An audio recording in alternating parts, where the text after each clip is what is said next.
Ang mag-inang di sumuko, ang kwento ni Sara at Fatima.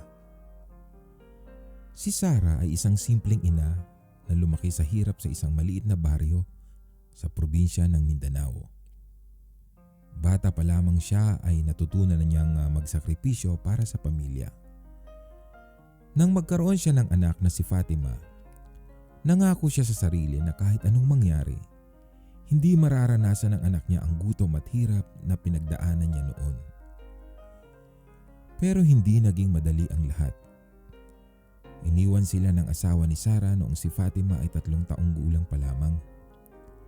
Mag-isang itinaguyod ni Sara si Fatima.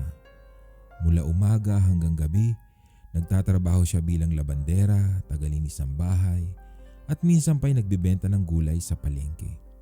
Madalas, isang kahig at isang tuka lamang silang mag-ina. Maraming gabing umiiyak si Sara habang tinitingnan ang natutulog na anak. Hindi dahil sa pagod lang, kundi sa takot. Takot na baka hindi niya matupad ang pangako niya kay Fatima. Ngunit sa tuwing makikita niya ang munting ngiti ng anak sa bawat umaga, nagkakaroon siya ng panibagong lakas. Lumaki si Fatima na may malaking pangarap, ang maging isang guro. Kahit kulang sila sa pera, hindi siya bumitiw. Nag-aaral siya sa ilalim ng ilaw ng poste kahit walang kuryente sa kanilang bahay. Kumakain siya ng tinapay na niluma na para lamang may baon sa eskwela. Minsan ay tinitiis niya ang pangungutya ng mga kaklase niya dahil sa kanyang gusgusing damit. Pero hindi niya sinukuan ang kanyang pangarap dahil nakita niya ang bawat patak ng pawis ng kanyang ina. Isang araw, habang naglalabas si Sara sa ilog, nadulas siya at napilayan ang kanyang mga paa. Hindi na siya makakilos ng maayos para makapagtrabahong muli. Dumaan sila sa matinding gutom at utang. Halos gusto na niyang sumuko, ngunit si Fatima, sa kabila ng murang edad, naghanap ng paraan. Naglalako siya ng sampagita sa kalye, nagbibenta ng yema sa eskwela at nag-aalok ng serbisyo sa mga kapitbahay para makadagdag sa kanilang kita. Unti-unti, nakaraos sila.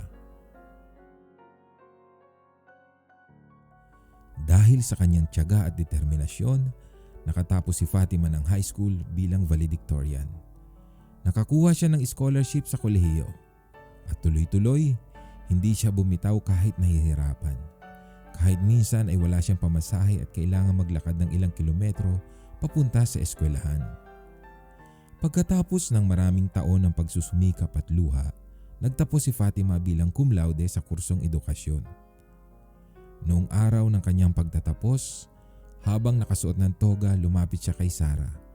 Lumuhod siya sa harap ng kanyang ina at buong pusong nagsabi, "Ma, ito ay para sa iyo.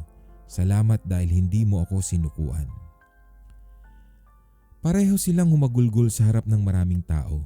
Luha ng sakit at luha ng tagumpay iyon. Ngayon, si Fatima isa ng guro. Nagtuturo sa mga batang nangangarap ding katulad niya noon. At si Sara, ang kanyang dakilang ina, ang pinakamasayang tao sa mundo. Hindi dahil sa kayamanan, kundi dahil sa isang pangarap na kanilang pinagsikapang abutin, magkasama kahit sa gitna ng kahirapan. Ito ang aral ng kwento. Hindi hadlang kailanman ang kahirapan para sa mga taong may pangarap at pusong hindi sumusuko. Ang tunay na tagumpay ay makakamit ng mga taong nagsusumikap, nagtitiis, at naniniwala sa pagmamahal ng pamilya. Subscribe na para sa mas maraming kwentong Pinoy.